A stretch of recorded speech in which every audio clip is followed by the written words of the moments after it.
দেখো, ফেব্রুয়ারি পড়তে না পড়তে গরম ভাই শুরু হয়ে গেছিলো। তো আমিও ক্যাদ মারতে মারতে চলে যাই একটা পিকনিকের উদ্দেশ্যে, যেটা হলো ব্রাঞ্চের পিকনিক ছিল। তো আমরা এরকম জঙ্গলের মাঝখানে দিয়ে গরু মোষ এবং খারাপ রাস্তার মাঝখানে দিয়ে চলে যাই একটা শুনশান ফাঁকা জায়গায়। জায়গাটা তো বেশ ছিল। তারপরে ওখানে গিয়ে দেখি যে একটা ছোট্ট একটা জায়গায় কয়েকটা গাছ আছে, সেখানেই পিকনিক শুরু হয়ে গেছিলো এবং গিয়েই দেখি রান্না বান্না চড়ে গেছে ভাই। এদিকে মাংস টাংস কষানো হচ্ছিলো, আর এই যে আমি ক্যাদ মারছিলাম, কারণ বিকজ পিকনিকে তখন কেউ আসেনি, আমি আর আমার মতো কিছু লোকজন, দেখতেই পাচ্ছ, গরু অবভিয়াসলি। তারপরে ব্যাটারি আনা হয়েছিল, সেখানে কিছু ব্যাটারি দিয়ে এবার বক্স ফক্স চালাবো। তারপর দিয়ে দিয়েছিলো টিফিন, আর বাবুজি কেক, দুটো কলা, সিদ্ধ ডিম, আর লাস্টে এরকম নরম নরম মিষ্টি দিয়েছিল।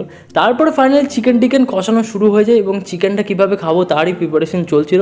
তো তারপরে দেখি একটা দাদা বেশ থালাই করে এরকম নিয়ে ভাই দিয়ে দেয় চিকেন। তারপরে একটু ওইদিকে যেতেই দেখি পাশ দিয়ে বয়ে চলেছে যেমন জলঙ্গি নদী, যেটা খুবই সুন্দর।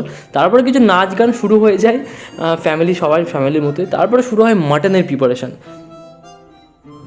তো এখানে তুমি যত দূর দেখবে পুরো ফাঁকা মাঠ এবং সব জায়গায় তোমার গরু এবং ছাগল চড়ছে। তো জায়গাটা এত সুন্দর, মানে পুরো নিরিবিলি একটা জায়গা, কোনো কোনো ইলেকট্রিসিটি নেই, কিছু নেই, আমাদের বক্স বাজছে ব্যাটারিতে, মানে এত সুন্দর জায়গাটা, শান্ত জায়গা।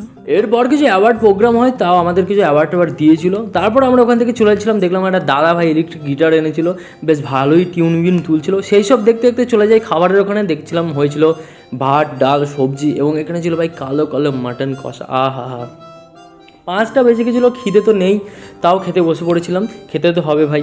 তো ভাত, ডাল, সবজি এরকম কিছু খাওয়ার পর চলেছিল মাটন কষা, কালো কালো একদম রেয়াজি খাসি ছিল ভাই। আহা হা হা, এখনও মুখে লেগে আছে। তারপর চাটনি পাঁপড় অবভিয়াসলি। এরপর পরিবেশ শান্ত হয়ে যায়। গোধূলি বেলায় গরুরা নিজের বাড়ির পথে এবং পাখিরা নিজের বাসার উদ্দেশ্যে রওনা দেয়, কিন্তু আমরা উদ্দেশ্যে রওনা দিই না। আমাদের পিকনিক এখনও চলছিল, বিকজ এখনও কিছু লোকজন আসার কথা ছিল। তো পিকনিক তো ভাই এখনও চলছিল, আমাদের খাওয়া দাওয়া হয়ে গেছিলো, আমরা ওয়েট করছিলাম তার জন্য। তো ফাইনালি ব্রাঞ্চের কিছু লোকজন আসে, তারা খাওয়া দাওয়া করতে থাকে। তো ফুল এনজয় হয়েছিল ফুল সিনিয়রদের সাথে। তো তোমাদের ভিডিওটা ভালো লাগলে লাইক, শেয়ার, সাবস্ক্রাইব করে দিও।